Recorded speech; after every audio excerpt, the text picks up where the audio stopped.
Welcome to Classes with Atish. In today's lesson, we'll talk about the modern periodic table.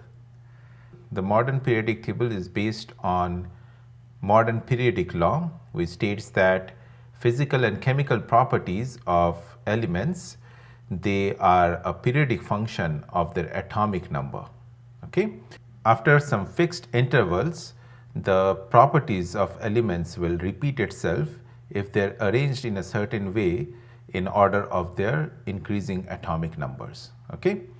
My goal in this particular lesson is to help you memorize the periodic table, specifically the different groups, the periods, some trends in physical and chemical properties across the periodic table, and we will also define what are S block, P block, D block, and F block elements. Okay? So with that, let's get started. So the first step is, let's draw out 7 horizontal lines.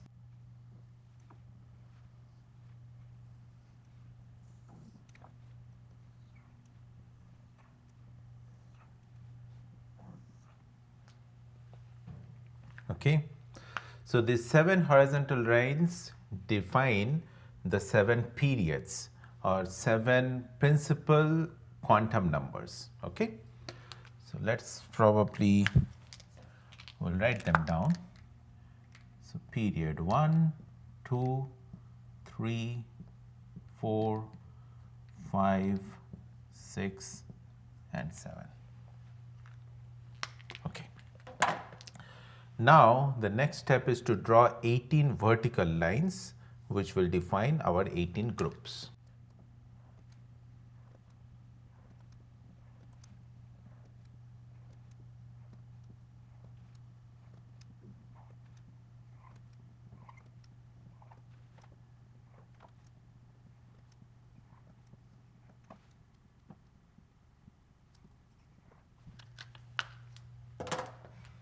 Okay, so these are our groups. So let's number them. 1, 2, 3, 5, 6, 7, 8, 9, 10, 11, 12, 13, 14, 15, 16, 17, and 18.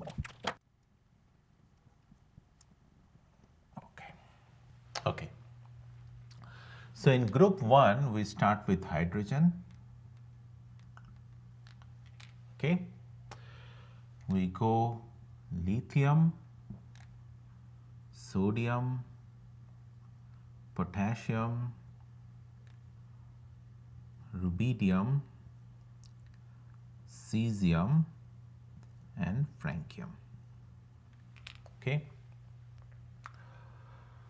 In group 2, we start in period 2 with beryllium, magnesium, calcium, strontium, barium, and radium. Okay. So, okay, now let's go right over to group number 18, which is the inert gases. So we have helium, neon, argon, krypton, xenon, and radon. I quite don't remember the last row, so I'll just omit that. Okay. Let's move over from group 3, 4, 5, 6, 7, 8, 9, 10, 11, 12.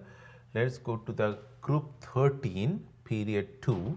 This is where we will continue with, so hydrogen, helium, lithium, beryllium, boron, carbon, nitrogen, oxygen, fluorine.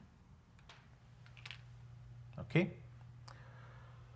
Now the halogens, fluorine, chlorine, bromine, iodine, astatine. Okay. All right. In group number 13 under boron, we have aluminium, gallium, indium, and tellurium, and thallium. Okay. Under group number 14, we have carbon, silicon, germanium, tin, lead. Okay. Group number 15, nitrogen, phosphorus, arsenic, antimony, bismuth. And group number 16, under oxygen, we have sulfur, selenium, tellurium, and polonium. Okay. All right. Now let's focus on this area of the periodic table. Now make sure you start from period number 4, group 3. So this is where we will start with scandium, titanium, vanadium, chromium, manganese, iron, cobalt, nickel, copper, and zinc. Okay. Now, for some reason, I always tend to remember it from right to left, but in the group of zinc, we have an element cadmium and mercury. Okay. In the group of copper, we have silver, and very closely related to silver is gold, comes down here. Under nickel, we have palladium and platinum. Under cobalt, we have RH, rhodium, iridium. Iron, we have, the way I remember it, ferrous, Fe, ROOS for osmium. Manganese is MnTcRe.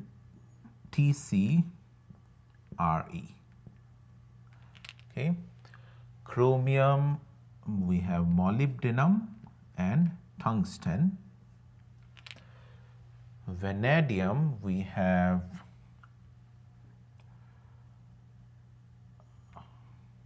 let's look at this side, scandium, yttrium.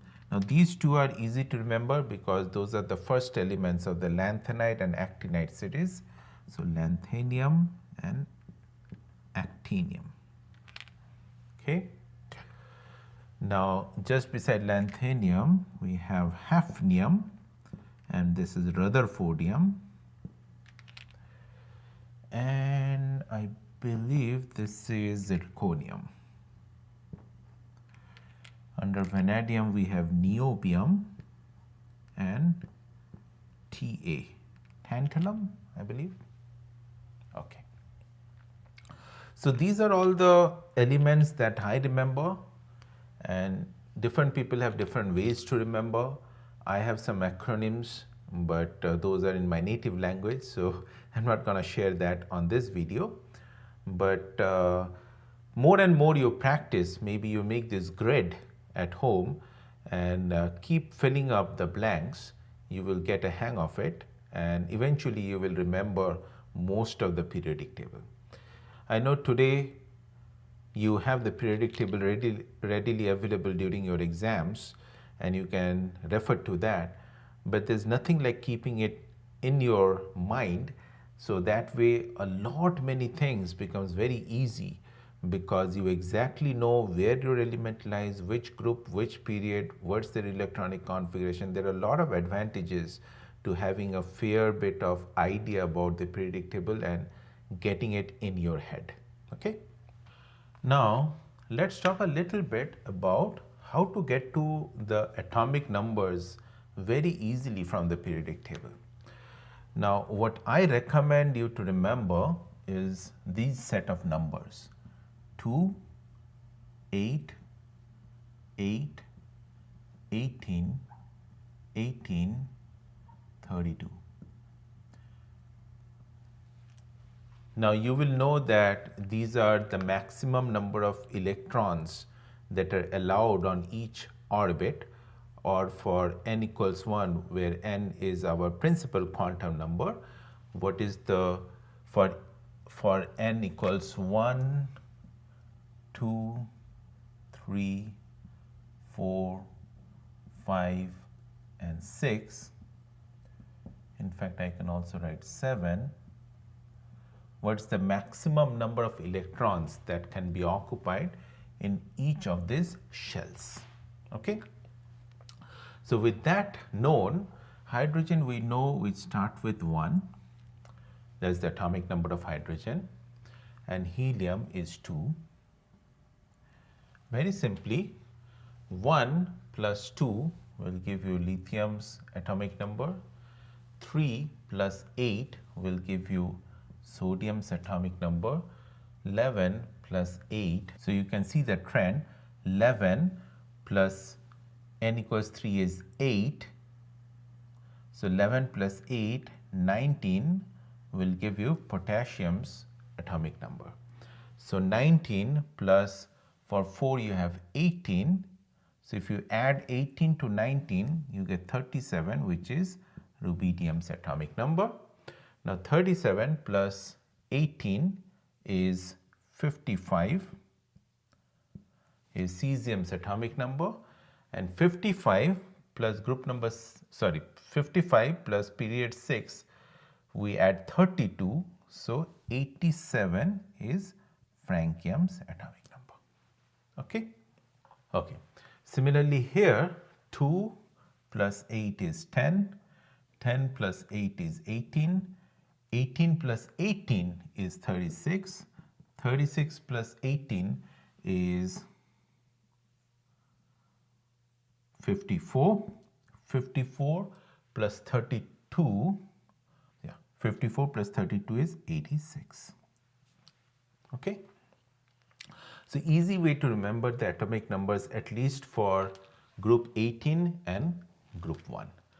Now these are simple: 4, 12, 20, 38, 56, 88. Let's just talk about these two.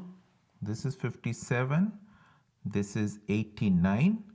However, remember that there are 14 elements between lanthanum and hafnium, and again 14 elements between actinium and rutherfordium. Okay. So that is called the lanthanum series.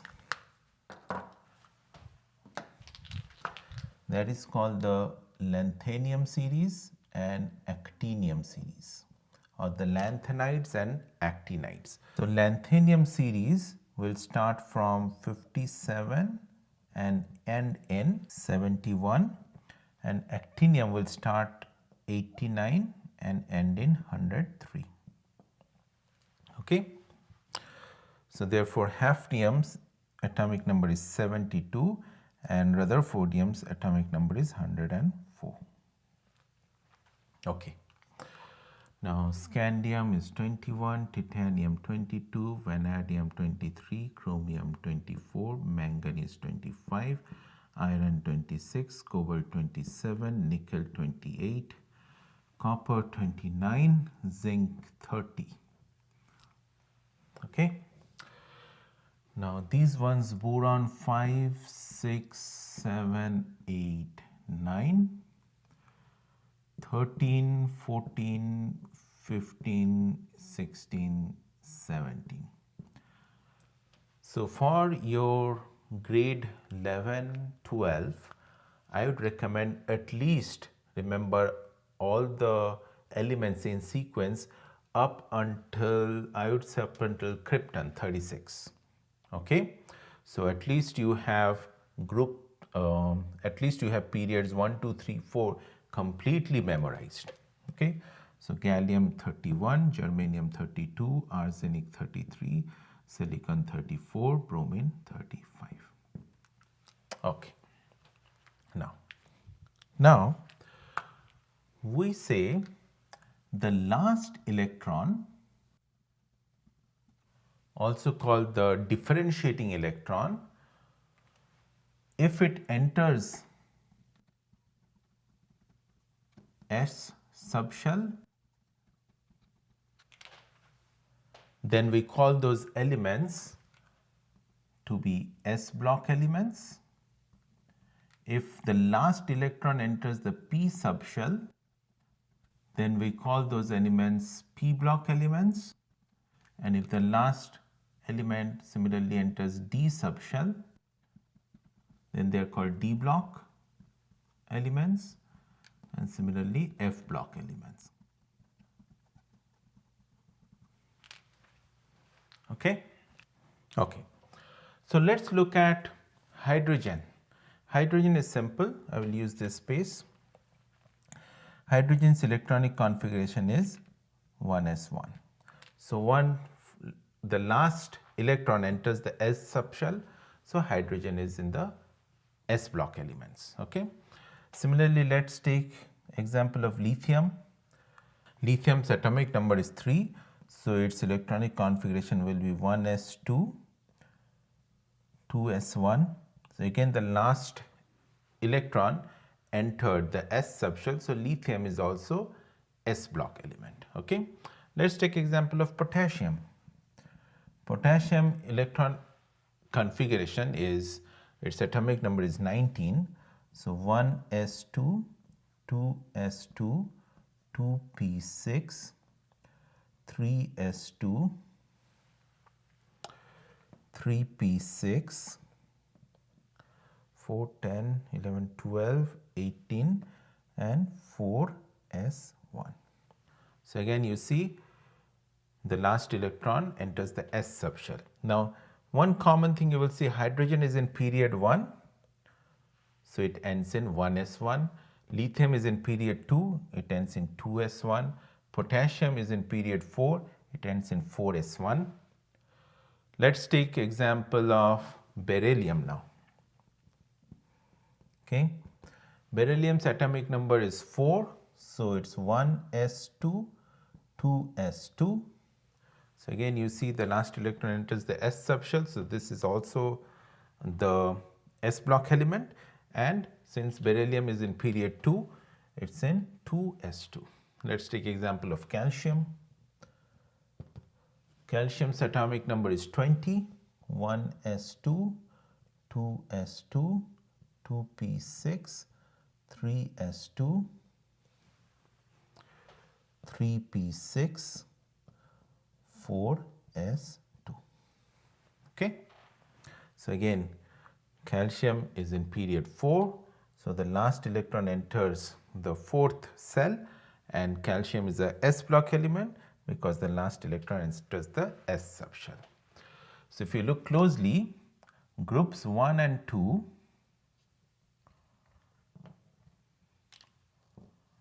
they make up the S block elements. Okay.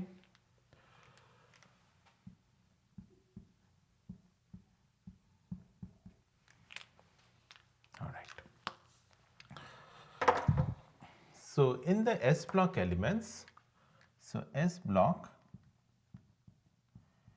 is group 1 and 2. Okay. Some key features, their generic electronic configuration is NS 1 or 2. So NS1 is group 1, NS2 is group 2. Okay. All are metals except for hydrogen. Now lithium, sodium, potassium, rubidium, cesium and francium, so group 1 metals are called alkali metals, and group 2 metals are called alkaline earth metals. Okay. So something about the S block elements. Now let's look at p block elements. P block elements are what? If the last electron or the differentiating electron enters the p block or the p subshell, if the differentiating electron enters the p subshell, then those elements are p block elements. Let's take example of boron. So boron's atomic number is 5. So its electronic configuration is 1s2, 2s2, 2p1.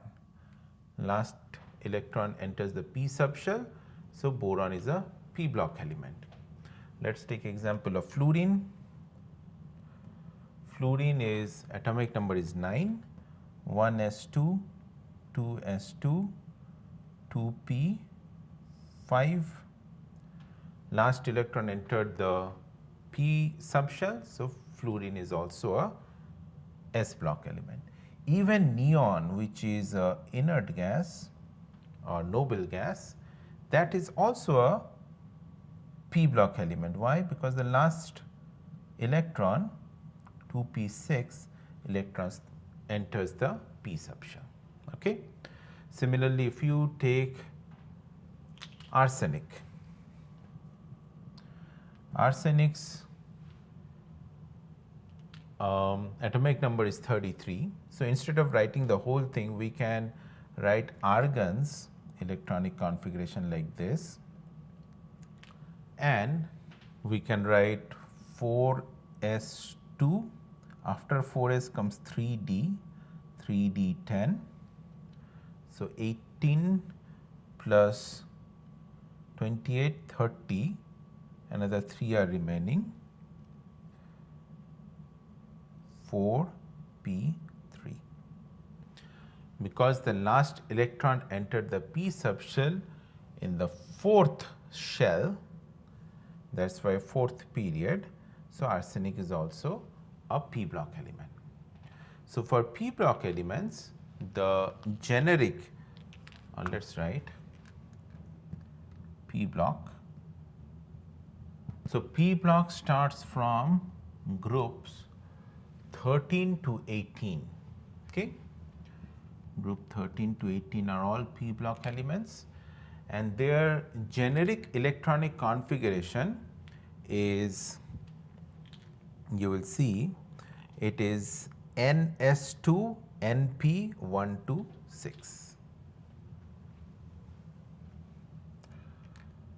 ns2 np126. So np1 will be group 13, np2, np3, np4, np5, and group 18 is np6. Okay. So p block elements are mix of non-metals and metalloids. Okay. What are the metalloids? Boron, silicon, germanium, arsenic, antimony, tellurium, and polonium. These are metalloids. Everything else are non-metals, and in fact we have metals as well in p block. The metals are here: aluminium, gallium, indium, tin, tellurium, lead, bismuth. So these are our metals. So p block then is a combination of metals, non-metals, and metalloids. Okay. So typically helium is not considered in p block because that's a s block element. So we will term this box as p block.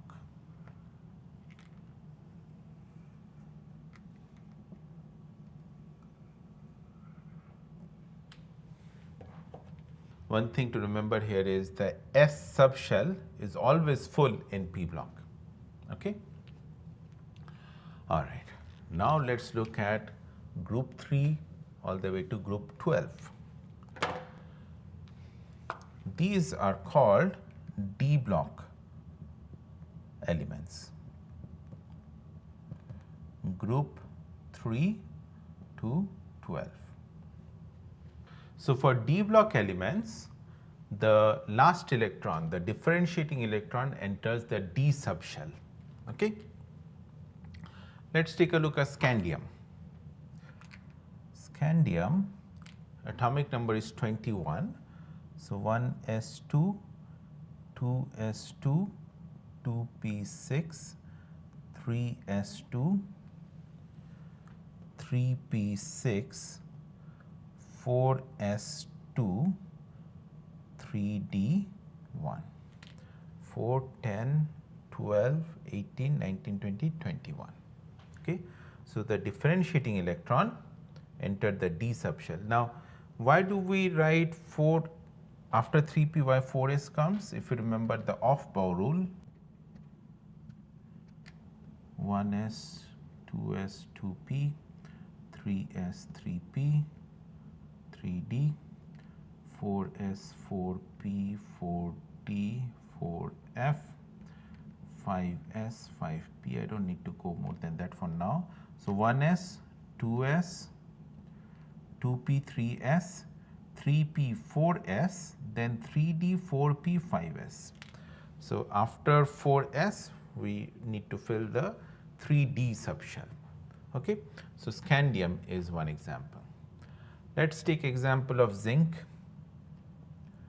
For zinc, it will be 1s2, 2s2, 2p6, 3s2, 3p6, 4s2, and 3d10. The d subshell is full here, but the last electron did enter the d subshell. So zinc is part of the d block. Okay. Let's take a good example, chromium. Chromium, its atomic number is 24, so it should be 1s2, 2s2, 2p6, 3s2, 3p6. It should be 4s2, so 4, 10, 11, 12, 18, 4s2, it should be 4s2, 3d4, but chromium is an exception. It takes 4s1 and 3d5. Okay, just remember that. Let's take another example. Let's take example of iron, Fe. So Fe is 26. So it will be 1s2, 2s2, 2p6, 3s2, 3p6, 4s2,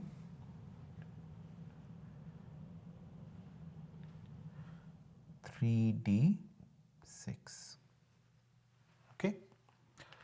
So if you see, the generic configuration of d block elements is something like this. So let's look at this. So ns, it can be 1 or 2. Why 1? Because of the exception for chromium. And n minus 1, the penultimate shell, d subshell, starts filling up from 1 up until 10 there. So 1 to 10. So this is 4s2, 3d1, 4s2, 3d2, 4s2, 3d3, 4s1, 3d4, sorry, 4s1, 3d5, 4s2, 3d5, 4s2, 3d6, 3d7, 3d8, 3d9, 3d10. Okay. Now D block are all metals. These are also called transition metals because it is transitioning from alkali metals, alkaline metals to non-metals. Okay. But the true definition of transition metals is where the differentiating electron enters a D shell and the D shell is not complete. So truly zinc, cadmium and mercury whose D shells are complete, those are not termed transition metals. Everything else in the D block are called transition metals. Okay. Now, transition metals or D block metals, they form complex compounds, colored compounds. These are good catalysts. There's a lot of properties around that. Finally, let's talk about the F block elements. These are the lanthanides and actinides. So, like I mentioned, there are 14 lanthanides and 14 actinides.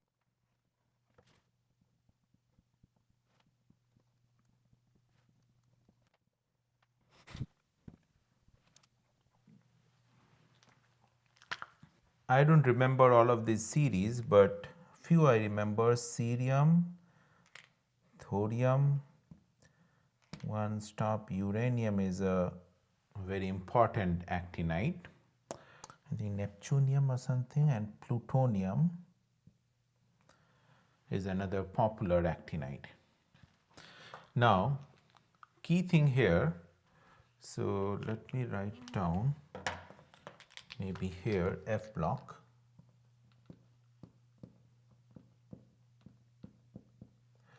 So, F block elements are all group 3 because this is hidden between lanthanium and hafnium, actinium and rutherfordium.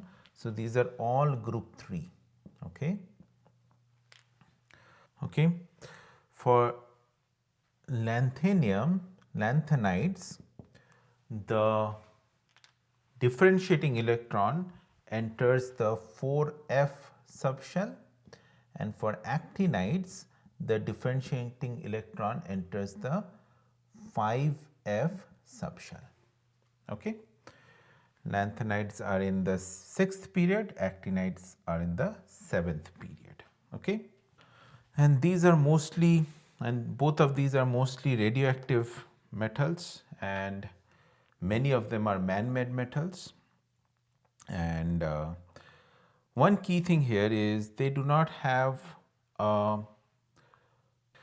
the electronic configuration of the lanthanides and actinide series are determined experimentally, and they are of this generic formula: NS1-2 penultimate shell n-1 is either 0, 1 or 2, and anti-penultimate shell, which is n-2 shell, F subshell, varies from 1 to 14. So, this is the ultimate shell. The penultimate shell, the D shells are used, D subshells are 0, 1 or 2, and anti-penultimate shell, the F subshell is 1 to 14. Just few things maybe I will add here. So, these are all P block, and groups 3 to 12, groups 3 to 12,